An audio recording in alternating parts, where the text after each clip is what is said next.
Call of Duty is going through a tough time at the moment, and I can't lie, that does make me a bit happy. Sales of the series are down year after year, and any of the previous impressive records that the series set in the past look unlikely to be repeated again. Activision has actually given plenty of reason to turn people off its blockbuster franchise already, but this is probably as good a way as any to squeeze the last tiny little bit of milk out of your most loyal fans. This week, Activision announced Modern Warfare Remastered would receive a new map pack. Okay, fair enough. But these maps are not new. They're simply slightly improved versions of classic maps from the original COD 4. The Variety Map Pack, as it was known back in 2007, consisted of 4 new maps and cost $9.99 on console, but free on PC. Activision now want to sell the map pack again, but this time it'll cost you $14.99. Do you remember that A, they are now over a decade old, and B, they were cheaper back at the time. The map pack will launch for Modern Warfare Remastered on March 21st for PS4 with an unconfirmed date for Xbox One and PC. Now, this is shitty of Activision for many reasons. The standard for remastered games until now has been to include all DLC and extra content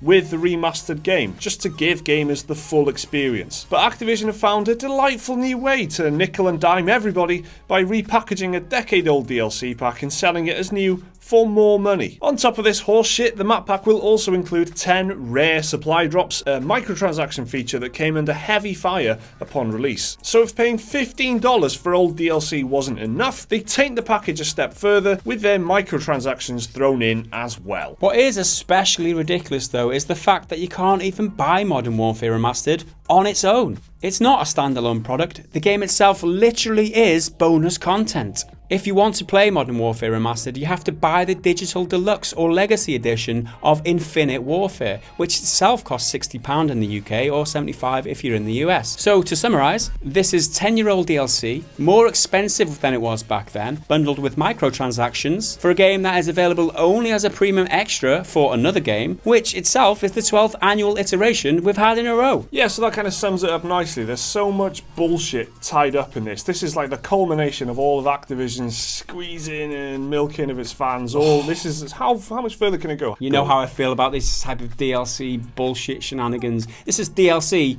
of a DLC. This easily could have been packaged in the original remaster. Yeah. What the f are they doing? Just boycott this. I call for boycotts quite often now, apparently. Boycott this.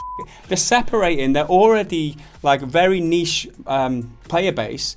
And they're selling extra maps, so only the people who are stupid enough to buy these maps, or who are ardent fans enough to buy these maps, are going to be able to play that. So they're separating off the player base again, which is ultimately going to lead to decline in player figures because less people are playing in the same places, and the game's going to die as a result. How much more money hungry could they be? It just escapes me. Yeah, it's classic Activision, because like with Guitar Hero, the series was on decline and they just didn't care. They just continued to just milk it, just flog it until it was dead and make as much money as they can while it's still big. Fans are not excited about this. The video on YouTube's got an insane amount of dislikes compared to likes. 95,000 views, 9,500 dislikes at the time of recording, and 1,900 likes. So I mean, that's the 5 to 1 like to dislikes are like ratios. So they obviously don't care about catering to their fans or their loyal kind of fan base at all at this point. They just want money, and they want this. Yeah. They see this as still a potential money making product, and they don't care about the effects because they know the series is kind of on a decline, and that's fine. They just want more money as possible on the way out. And what hurts me is that there are people who will lap this up. There are people who will buy it. Stupid people, ignorant people. They just idiotic people who just throw money at these developers and let them get away with this bullshit. Just fucking stop it. That told them. I can't imagine Activision will get many sales for this map pack. Modern Warfare Remastered's all-time player peak on Steam was a whopping 6,075 players, with a 24-hour peak of just 744. For a title like Call of Duty, that is absolutely terrible. Traditionally, very few people buy map packs anyway, so don't expect this to fly off the shelves, especially with such a small player base. And if one thing all that teaches us is that if anyone is likely to get squeezed one last time by Activision with this, it's Call of Duty's most loyal, ardent fans. So let us know if you're one of the stupid people who are going to pick up this map pack down in the comments below, or do you think, like me, this is bullshit and has to stop? Like the video if you enjoyed it, hit the subscribe button if you're new around here, check out some more of the content right about here on the screen. We'll see you again next time. Bye for now.